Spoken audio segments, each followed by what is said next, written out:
Hello and welcome to the Laughing Tree.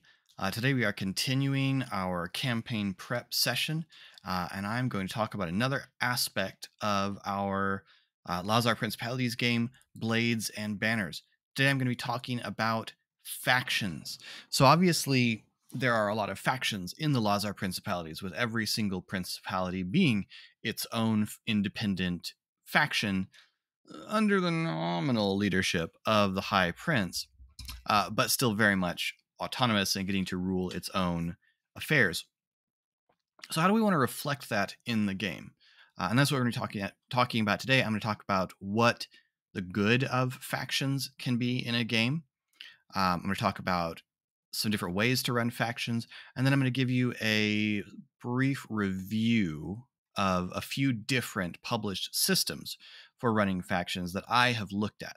This is not an exhaustive list. These are the ones that I have looked at. And then I'm going to talk about what I'm planning to use. It's still in the construction phase, so I don't have a whole system to share with you, but I'm going to talk to you about the things that I'm picking from these different systems. So, without further ado, why use factions in the first place? Well, some settings just have them. So if you're playing in one of those settings, you are going to have them. Now, that doesn't necessarily mean you need an elaborate system to run them. I'll talk about that again here in a second. But they are going to be a part of your story in some settings. Uh, but even aside from that, using factions creates immediate goals and conflicts for your players. If you like a sandbox game or you really like emergent storytelling, then factions really help create that because you are giving the players a goal aligned with their faction, whether they create it or whether they're using one that's pre created in the system. And you're immediately giving them conflicts because any faction is going to have rivals. If you let your players create factions, furthermore, you're giving them immediate buy in. And this, by the way, doesn't have to mean creating factions that they're going to play or even be a part of. You can allow the players to define the factions in a setting, or even to define pre established factions in a more detailed way. And this will give them buy in when those factions come up, even if those factions are not their faction. An example of this from Kyber Shards is I asked my players to pick a positive and negative relationship with an NPC. When those NPCs showed up, the players had immediate buy-in into the situation, regardless of what their relationship was like with that particular NPC. So just letting my players have a little bit of agency in the creation of the situation gave them a lot of additional buy-in. So that raises the next question. Who's actually playing the factions? Well, the first and easiest answer is you can have players play the factions. Not necessarily easiest to run, but that is the most straightforward answer. Is the players. They're building their own faction, and so they're going to run their faction. That's not necessarily the easiest system, because then you need a clear system to run a faction. The easiest thing to do, although not always the most fun, and not necessarily the least work, is that the GM runs factions. This doesn't require a faction sheet. It doesn't require mechanics to resolve things. The GM uses the factions as a narrative element. Factions essentially exist in the background as part of the setting. This is mostly what I did in Kyber Shards with the gangs in Stormreach. We kind of messed around with using a faction system for a little bit, but it just didn't catch me or the players, I think. And so it kind of got dropped. The gangs were still a part of it. They were still a narrative element, but they faded into background. They became part of the setting rather than mechanical elements. Now, you can also have mechanical elements to ensure balance or fairness and have the GM play all of those. This basically would work where between sessions, you as a GM would take faction turns for each of the other factions, and this would be a part of your session prep. It would kind of create the conflict of your next session. This can be a really fun way to do session prep, and I have done this in settings or in systems where my players weren't directing factions, but I wanted the factions to kind of have a more formal turn. And so this can be a lot of fun. It can feel a little bit like playing solitaire D&D, But if you just really enjoy like storytelling and world building, there's a lot of fun things you can do by introducing a little bit of randomness by including some dice rolls in your session prep when you're deciding what did the factions do in the most recent downtime between adventures, whatever the phase in your game is. And by the way, GM factions are almost certainly going to be a part of any situation where the players are playing a faction. If they're playing a faction, you're probably playing the rival factions. And so you're still going to kind of do this, but it might be more at the table rather than as part of your session prep. You might have a phase every so often where we do a faction phase, and then the players get to act, and then your NPC factions act just like you would in combat initiative. And then the last and maybe most interesting, but definitely hardest to achieve option is to arrange some friends to act as secret co-GMs, and each of them runs a faction. This can be a lot of fun, and I've kind of done this a little bit with different games that I've run.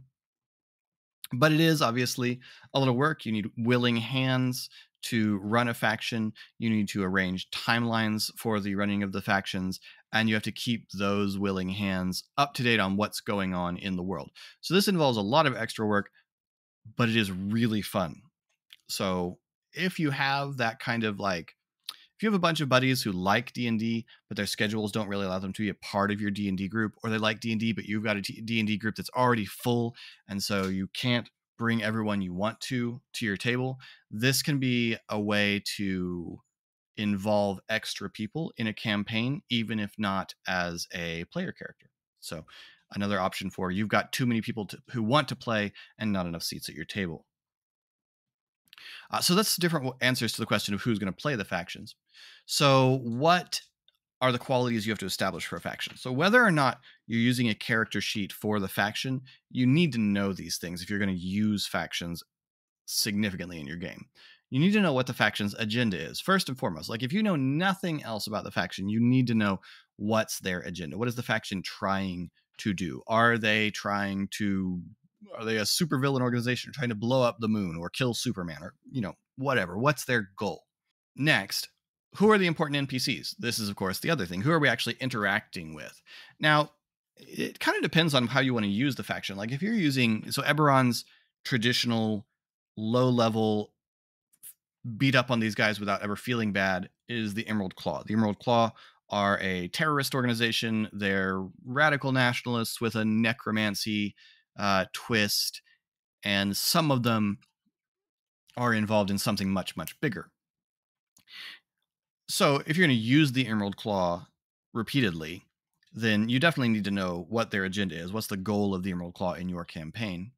And it's going to be better if you have some colorful NPCs to act as recurring villains, but you could not necessarily have that, I guess, but it's going to be a lot better if you do. So I don't know if I can say you have to have a stable of colorful NPCs that are tied to the faction, but it's going to make it so much more fun and so much more interesting. Then if you want to get a little more elaborate with it, if you want to try and figure out in a more formal way, what could the faction reasonably do, then you would introduce something like the faction's scale. Does the faction have the kind of organization that can operate purely on a local level, or can it operate nationally? Can it operate globally? How big is the faction, essentially, is the scale that we're talking about. And then additionally, what are the faction's assets? What can the faction actually draw on other than manpower in order to actually achieve what it's doing? Does the faction have tons and tons of members, and so it can just use the members expendably? Does the faction have a secret mobile base? Does the faction have incredibly wealthy backers? Knowing things like that will allow you to be a little more specific, and it will also make different factions in your game play differently, which I think really adds to the color and flavor of a story. Is if one evil faction is not just another evil faction, but this evil faction is full of wealthy people who are going to hire mercenaries and buy their way out of trouble or use their political connections to get what they want. Whereas this faction is a bunch of violent marauders, and they're going to get everything. They're going to try to do everything by brute force. If we want a faction system, and I want a faction system, so if I want a faction system, what are some qualities of a good faction system that I'm looking for? This isn't necessarily what a good quality faction system will be for everyone. This is what a good quality faction system is to me.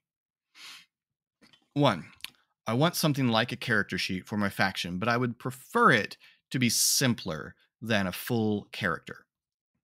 Again, this is not what everyone wants. Some people really want to get very granular with this, but I want something like a character sheet that's not as complex as a full character. The reason I want that is if I'm going to let my players play their faction, they're not going to use this character sheet as often as they will their regular character sheets. Your regular character sheet, as it grows, you learn it because you're playing it every session. But the faction sheet you might not use every session. And so I want it to be relatively simple so there are fewer things to remember. If there are a lot of things to remember, then what's going to end up happening is the player who has the best head for mechanics is inevitably going to be the one making all the decisions.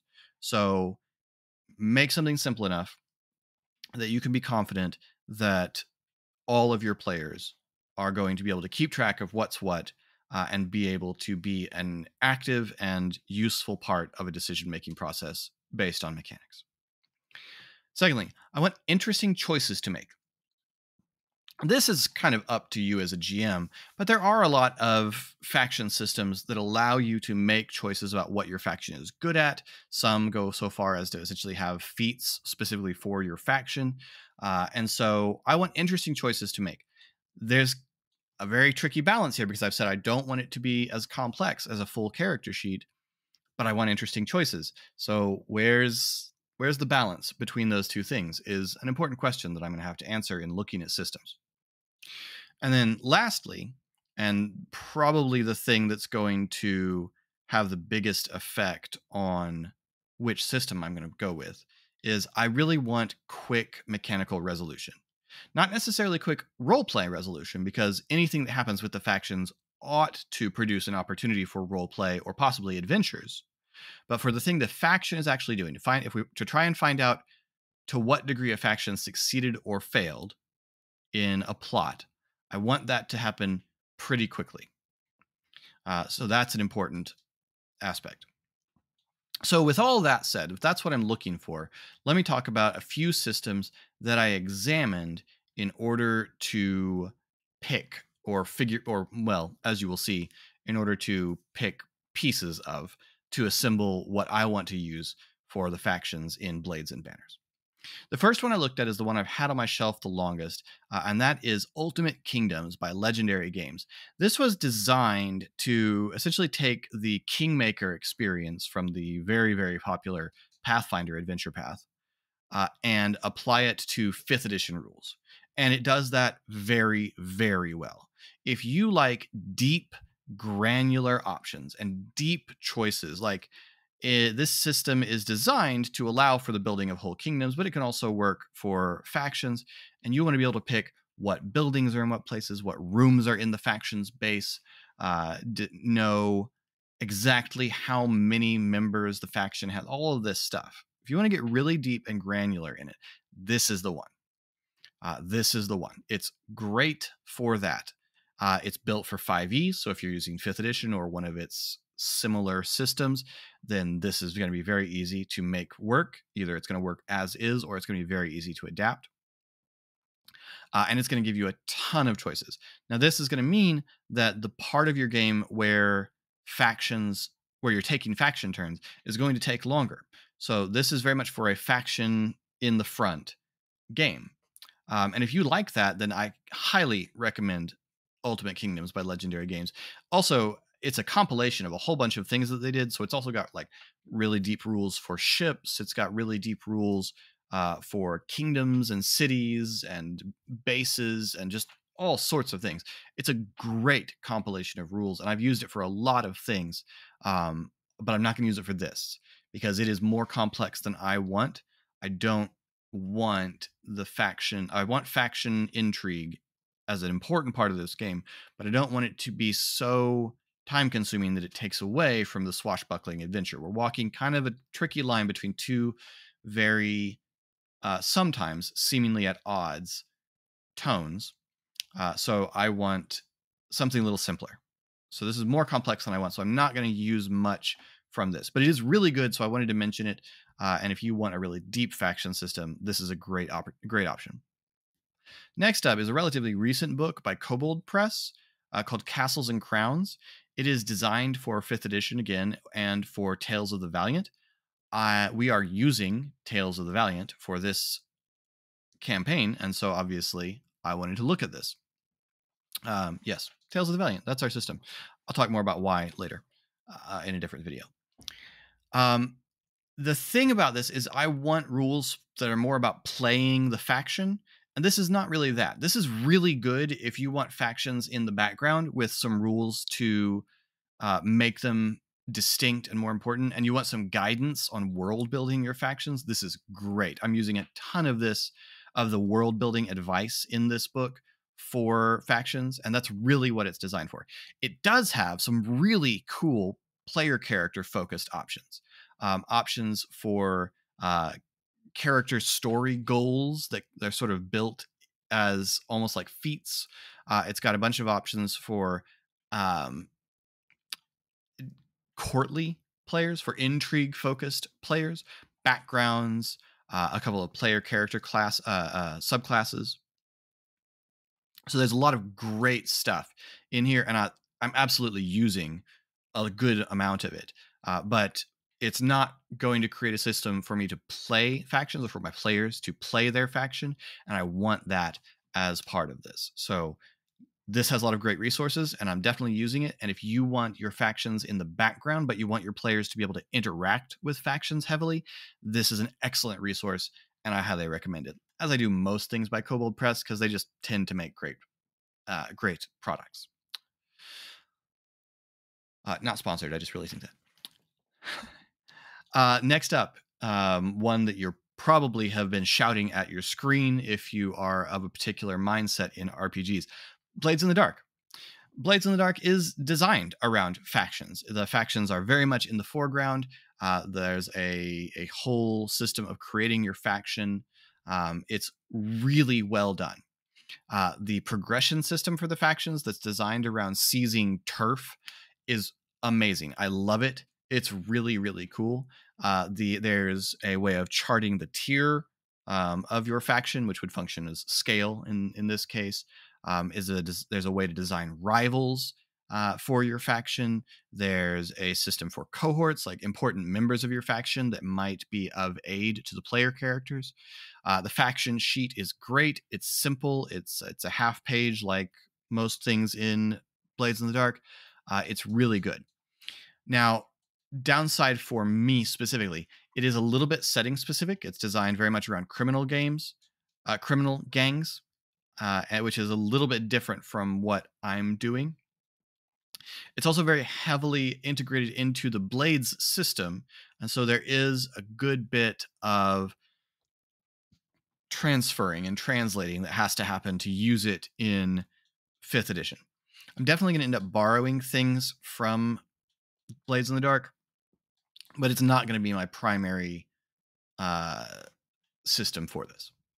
But it is a really good faction system, as well as a really cool system. So if you like a relatively quick play, narrative focused system that doesn't really worry so much about tactical things, but also does put factions in the front, Blades in the Dark, highly recommended. There's a lot of community mods for it as well that will kind of update it to other settings.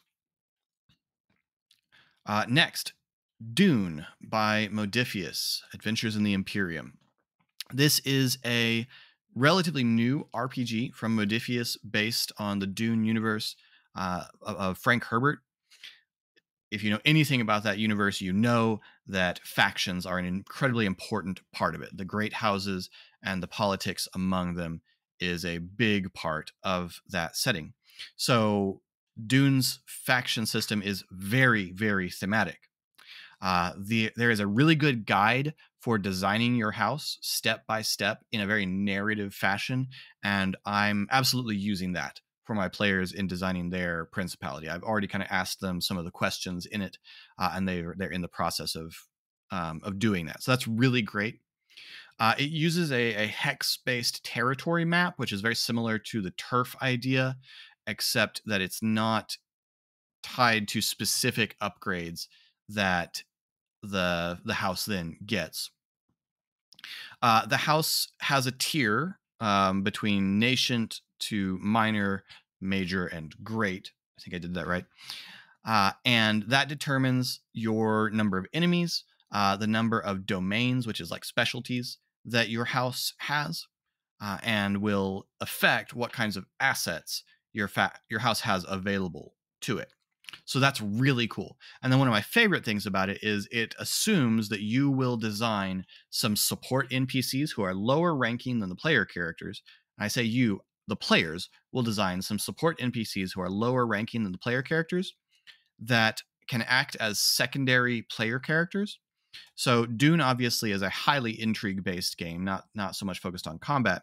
So if you have a combat focused character who's leading a strike force to sabotage another house's spice production, at the same time that your very social focused character is attending an important uh, event with a lot of political implications, then what you do is you run two different sessions. And in one session, you have the player characters that are going to the political event, and the player characters who have combat centered characters, they're going to play secondary characters. They're going to play the NPCs who are assisting in the political job. And then when we go to do the combat job, the political player characters will swap out for secondary combat characters who can come along and assist in the strike mission. It's a really cool, it gives you a lot of options for a player to go. It just doesn't make any sense that my character would go along on this mission. Like I have no useful skills here. And I love that the game considers that while giving you an option for a character to make that call without the player removing themselves from the scene. So I like that a lot. And um, and that really sets up a lot of really good role play and mission options. And then finally, there is I'm definitely going to take stuff from the Dune RPG. I'm not going to use it wholesale because it's obviously designed for a very different system. But I'm going to borrow a lot of things from it, including the support NPCs idea. And then lastly, there is Fantasy Age. So this was in the first edition Fantasy Age Companion. I don't know if it has made it over into second edition Fantasy Age yet, but the changes were not huge. So it's comprehensible even if you're playing second edition Fantasy Age. This is designed for the AGE system, the Adventure Gaming Engine, but the math of that system is very similar to D20 because it's using 3d6. So it's very easy to convert pretty much anything out of that into D20. It has a good simple faction sheet. This faction sheet has attributes like a player character and specialties, which in 5th edition or that style terms, we could think of as proficiencies. It measures your health by a metric called stability, which acts kind of like hit points. And you have your faction has an AC, which is its structure. So your faction looks a lot like a character sheet. Now, there is a scope measure that is from local to regional to national to global, which is good, but that doesn't really that's not really defined. Are we talking about how much territory you control, how much wealth you have, that kind of thing? And that is hard to define. You don't want to define that because different factions are going to function different ways. But that does mean there is no like turf system like what you have in Dune or Blades in the Dark. However, the turn mechanic for the faction is very simple and is probably the core of what I will do. Basically, during a faction turn, you pick a plot that your faction is going to carry out. That's the action your faction is going to do. Then we roll dice, and that determines the result roughly. Now, depending on what we're doing, the result might then require an adventure, might require some role play, but the core of how successful this was is very quickly determined. And that's going to work really well for my game because the players aren't starting out running their own principality. They have a prince who works for them. So letting them roll dice for the plots of their house that they help set in motion, that they may get to determine some of, but which their characters aren't necessarily directing, makes a lot of sense. They'll be able to deal with the fallout of success or failure, even if their player characters aren't necessarily always directly involved in the scheme being carried out. So, what am I going to do, and what am I still trying to figure out? I'm going to use the AGE system as the core. The character sheet is very straightforward. It's very similar to a D20 character sheet, but much simpler, which will work really well because my players are already going to be in a D20 mindset. So it will be relatively easy for them to translate their thinking back and forth between when they're playing their player characters and when we're taking a faction turn, even if there's a substantial gap of time between faction turns. I want to borrow the turf system from Dune and or Blades in the Dark. I'm not sure whether the turf system needs to be the thing that gets them upgrades and whether there's going to be like a turf map like you have in Blades in the Dark. It might be, since they're not, at least at the beginning, running a house or running a faction, it might be that gaining turf results in them being able to get things that allow ship upgrades. Uh, the companion volume Scum and Villainy to Blades in the Dark has a system kind of like that. And so I could try to convert that a little bit. I don't know whether I'll use the map upgrade tree sort of thing that both of those games use. But the basic concept of gaining turf would get more resources for their principality, which would mean their principality could spend money upgrading their ship. Makes a good deal of sense. I don't know whether I'm going to use cohorts or not, but I'm thinking about cohorts as possibly crew specialists that they could recruit that would be like an upgrade for their ship. Cohorts could, at a higher level of play, cohorts could become whole other crews. So that could be a way of looking at that as well. I'm also considering whether I want to make use of some elements of the Bastion system that was part of the playtest for the 5.5 rules update that the D&D has recently put out. I haven't read those rules, so the Bastions may have made it in, or may be something that will be coming out when the DM's guide gets here. But those are kind of the things I'm looking at. And then I am using Dune's enemy system. Dune, basically, the higher tier your faction is, the more enemies you will have. And I am going to use that scale because I really, really like that idea of getting more principalities sort of turned on you, turned against you as you rise in power. I think that makes a lot of sense. And of course, which principalities become your enemy will be determined in the course of play. They're only going to start off with one enemy house or one enemy principality, and I'm already working on who that principality is with the help of some friends. So, what sort of setting considerations do I need to work out? I need to work out what my tier scale is. The AGE one probably works best for the principalities, local, regional, national, global. In that situation, that scale is abstract, which is good because it could represent actual physical territory, like ruling larger islands, or it could represent the scale of a fleet. How many ships do you have at your disposal, or wealth, or anything like that?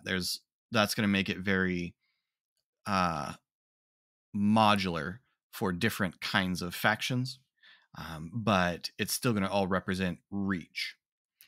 So, some examples: a local principality would be the Heavenly Fleet, which is kind of a vigilante operation in the principalities that chases down people who practice vicious levels of piracy, particularly the Cloud Reavers.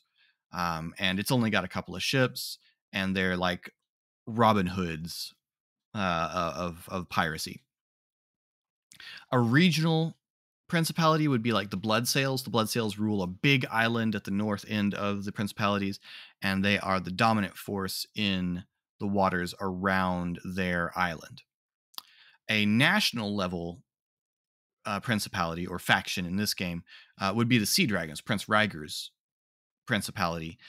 They are, I mean, he's the national leader of the principalities, and therefore, obviously, his fleet has that level of reach. It can impact people easily across the principalities, across the whole archipelago.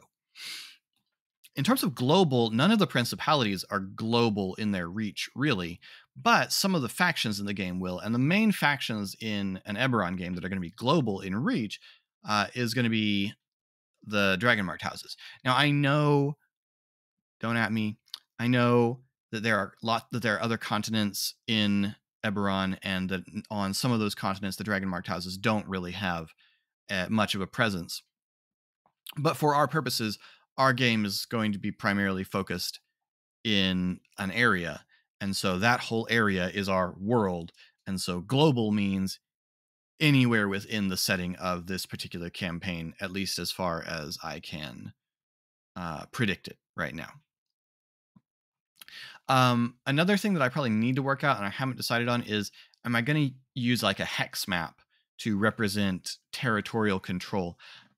And I don't know the answer yet because, like I said, there are different forms of control in this kind of setting. And so it's hard to be sure whether that would do any good. Um, the advantage of it would be it would represent like capturing physical resources, but that's probably able to be worked out a different way. Anyway, I'm still deciding that. Be interested to know what you think. So, what am I letting the players decide? I want the players to design their own principality. I don't want them to be a part of a pre-established principality. I want them to establish it. So they're going to decide on the name of their principality and its home island. They're going to decide about their relationship with their prince. Do they want a contentious relationship, a positive relationship? Are they out for the loyalty of their house, or are they out for their own gain? Are they looking to displace their prince because he's a jerk, or she? And those questions are things they're going to decide. They're also going to get to define their prince in game terms. They'll get to decide the species, gender. Probably I'll let them decide like what would the class be if this were a player character. Those kinds of things I'm going to let them define. I've given them some options already, though I'm willing to take suggestions, but I kind of gave them some options. I try to give my players some options because open-ended questions I have found at a table tend to just lead to analysis paralysis. So anytime I'm going to let my players make a significant choice, I like to give them, here are some options you could pick from, or you could pitch me something. And then they're going to decide the specialties of their principalities. Some of these things they've already worked out. They've already picked a home island. They've already named the principality. I'll get into that. We'll do a video introducing that stuff later, or maybe that'll be a part of our session 0 episode when we get to recording. But these are the kinds of things that I'm letting them decide ahead of time. They're also obviously going to get a lot of things to decide about their ship. I'll talk about ships in another video. Anyway, I hope that this sort of stream of consciousness look at factions and what I think about them and what I'm looking for was interesting. I would love to hear about your experience using factions in your game. Have you ever needed to make your own faction system? Or do you play systems that have robust faction systems already? So we'll be back next week with another campaign prep video. I'm not sure whether that one will be about ships or system and house rules or something like that. But we'll be back with another one next week. Blades and Banners is going to start recording in a couple weeks. And we'll start dropping episodes in November. So we're very much looking forward to that. In the meantime, if you want to get in touch with us, you can do so at various links down below. And until next time, thanks for rolling with us.